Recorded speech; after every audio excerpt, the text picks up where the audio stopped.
Menopause म्हणजे जेव्हा तुमची पाळी बंद असते कायमसाठी, त्याला मेनोपॉज बोलतात.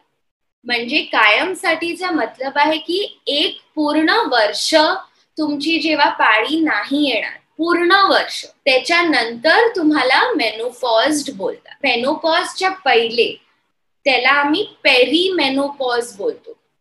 ते 5-6 वर्ष असतात. जेव्हा तुमची पाळी वर खाली जाते, केव्हा केव्हा खूप जास्ती येते, केव्हा कमी येते, किंवा 2-3 महिने नाही येत, 6 महिने नाही येत, पण मग परत येते. ते पेरीमेनोपॉज बोलतात. पण त्याच्यानंतर एक पूर्ण वर्ष जेव्हा झालं, तुम्हाला पाळी एक पण नाही आली, थोडं पण ब्लिडिंग नाही झालं, त्या वर्षानंतर तुम्हाला मेनोपॉज्ड बोलतात. मोस्ट ऑफ इम्पॉर्टंटली की तुमचं पाळी वर खाली जाणार. कधी कधी तुम्हाला खूप ब्लिडिंग होऊ शकतो, कारण काय जे हॉर्मोन्सचे लेवल्स असतात ते असे असतात नॉर्मली बॉडीमध्ये. एवढं थोडं वर खाली त्याच्याने पिरियड येतं, नाही येतं, असं होतं. जेव्हा तुम्ही मेनोपॉज टाइमला जातात तर ते हॉर्मोन्स थोडे असे वर खाली असे जातात. तर त्याच्याने कधी कधी जास्ती ब्लिडिंग होऊ शकतो. कधी कधी असं 10-10 दिवसात पण पाळी येऊ शकते. कधी कधी असं 2-3 महिने झाले तर पाळी नाही येणार. जेव्हा येणार तर 1 दिवस येणार, 2 दिवस येणार, मग परत जाणार, मग परत 3 महिन्यानंतर. कम्प्लिटली जे सायकल आहे ते इरेग्युलर होतात. तर हे सगळ्यातून कॉमन असतं. मग आम्हाला जे आपण बोलतो हॉट फ्लॅशेस, हे तुम्ही ऐकलं असणार आणि तुम्हाला फील पण झालं असणार. हॉट फ्लॅशेस म्हणजे जेव्हा तुम्हाला सडनली खूप गरमी वाटते, तुम्हाला घाम सुटतो, एवढं घाम असतो की सगळं पाणी पाणी येतो, तुमचा हार्टबीट खूप फास्ट असतो, तुम्हाला असं वाटतं की काहीतरी झालंय, काहीतरी होतंय, खूप गरमी वाटते. सगळ्यांना तर थंडी वाजते, पण तुम्हाला तर खूप गरमी वाटत असणार. त्याला हॉट फ्लॅशेस बोलतात. आणि ते येतात जातात.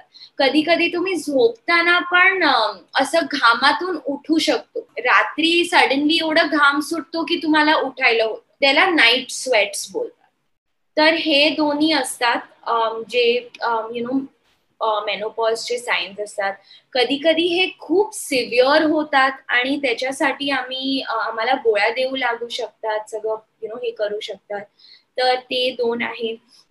मग जे तुम्हाला युरिनचे इन्फेक्शन होत राहतात, संबंध ठेवताना पेन होतं, खूप दुखतं खाली, कधी कधी ब्लिडिंग पण होतो, कारण काय सगळं खाली ड्राय असतो, असं वाटतं की सगळं सुकलेलं आहे आतमध्ये.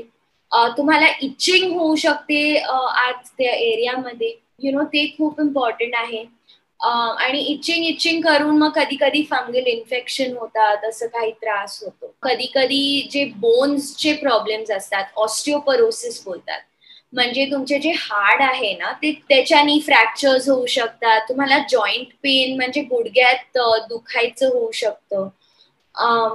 मग तुम्हाला शुगरचं प्रॉब्लेम्स होऊ शकतात. त्या टायमाला वजन वाढ आणि कमी करायला खूप डिफिकल्ट होतं. अगर खूप प्रॉब्लेम्स आहेत, डेली ऍक्टिव्हिटीज करायला खूप त्रास असतो, तर प्लीज डॉक्टरकडे जा. एक तरी तुम्हाला तुमचं डाएट चांगलं ठेवायचं, म्हणजे बाहेरून नका खाऊ. तेलचं, घीचं थोडं कमी करा. पालेभाजी, भाज्या जास्ती करा.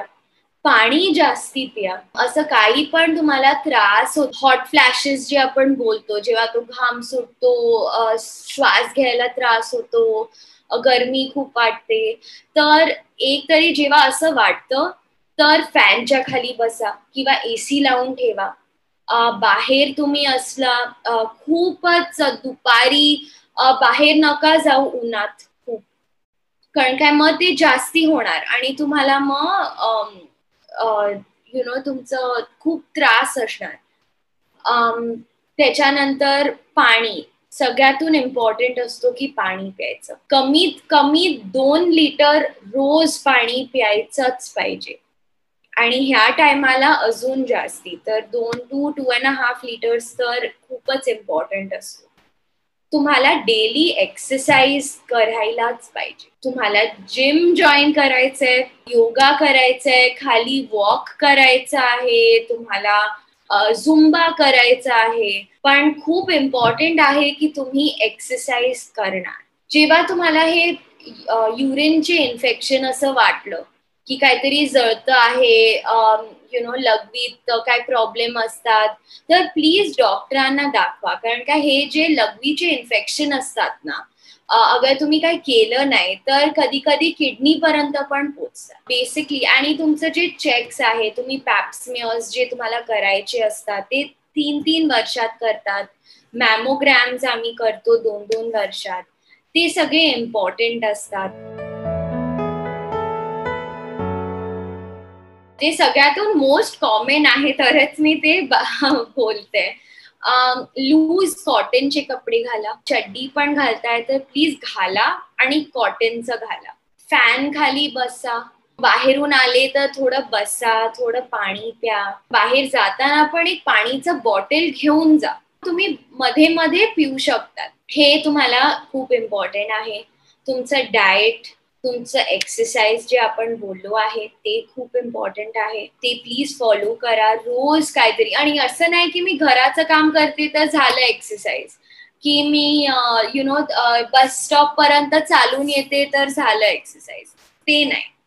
एक्सरसाइज म्हणजे सेपरेट जे तुमचं दिवसाचं जे वर खाली असतं त्याच्यानंतर हे 30 मिनिटं किंवा 40 मिनिटंचं एक्सरसाइज.